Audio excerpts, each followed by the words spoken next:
Well, good day, and I hope this Saturday finds you doing well. Today's reflection will come from the 12th chapter of Mark. The Lord be with you. And with your spirit. A reading from the Holy Gospel according to Mark. Glory unto you, O Lord. In the course of his teaching, Jesus said, "Beware of the scribes, who like to go around in long robes and accept greetings in the marketplace, seats of honor in the synagogue, and places of honor at banquets. They devour the houses of widows and as a pretext recite lengthy prayers. They will receive a very severe condemnation." He sat down opposite the treasury and observed how the crowd put money into the treasury. Many rich people put in large sums. A poor widow also came and put in two small coins worth a few cents. Calling his disciples to himself, he said to them, "Amen, I say to you, this poor widow put in more than all the other contributors to the treasury. For they have all contributed from their surplus wealth, but she, from her poverty, has contributed all she had in her whole livelihood." The Gospel of the Lord. Praise to you, Lord Jesus Christ. Pat Tillman excelled in football, so much so that he was awarded a scholarship to the University of Arizona State University. He excelled in football there too at Arizona State University, and in 1997 he led his undefeated Arizona Wildcats to the Rose Bowl, and that year he was named Pac-10 Defensive Player of the Year. In 1998, the Arizona Cardinals drafted Pat Tillman, and he soon earned a spot as the starting linebacker on the National Football Team. He led his team in tackles in 2000, but in 2001, Pat Tillman decided that football was just not enough in his life. He wanted to give more.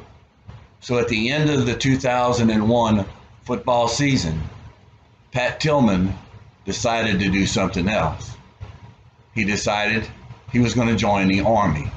He even turned down a $3.6 million contract to join the Army with his younger brother. He went and became an Army Ranger, and Pat Tillman served several tours of duty in Afghanistan and throughout the Middle East. But in 2004, Pat Tillman was killed in action. He gave his life for the country that he loved. In today's gospel, we see Jesus seated just opposite of the temple treasury, right outside of the court of women. Along the wall, the treasury wall there were 13 trumpet-shaped boxes. The people would come and put their contributions into those boxes. The alms would take care of the needs of the temple, sort of like a building and maintenance fund there. The people would pour the monies down inside the trumpet-shaped boxes, and the sound would reverberate all through the temple area. The more money you put in, the louder the sound and the longer it reverberated, letting everyone know just how generous that you truly were. The widow came, though, and she put in two small coins. See, the widow mite that she put in there, the coins, were very thin coins. They were worth about 1/64th of a denarius. And one denarius was the amount that an unskilled laborer got paid for his wage for his day of work.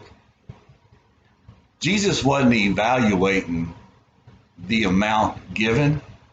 what Jesus was evaluating was the heart of the one that gave. You see, sometimes real giving is a sacrifice, isn't it?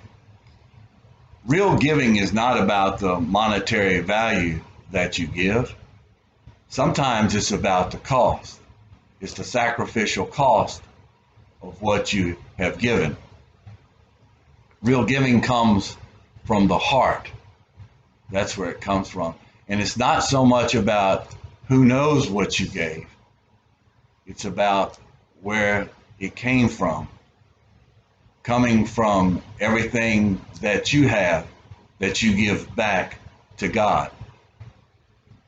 You see, the widow, she probably could have kept one of those coins, and no one would have known the difference, would they? No one would have known that one thin coin didn't fall down in there, but she didn't. She gave everything that she had. And I think that's the tragedy for you and I today, because you and I often don't give everything that we could.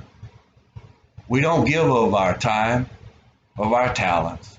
We don't give the gifts back to God that He has ultimately given us to begin with. We hold on to them, not wanting to surrender everything we have to Him. I think that's the tragedy in our giving. Pat Tillman made the ultimate sacrifice. He gave for something that he believed in. And I think the challenge for you and I is, will we ultimately put our talents and our gifts in the hand of Christ, into the hands of the one that gave them to us to begin with? When Jesus gave His life for you and I, He gave His all. See, you can't outgive what God has given to each and every one of us. There's no way. So think about it. What we truly need to do is give our time, our talents, and our gifts back to the one who ultimately gave them to you and I. Be safe. Have a great day, and know that I pray for you this very day. Take care, and God bless.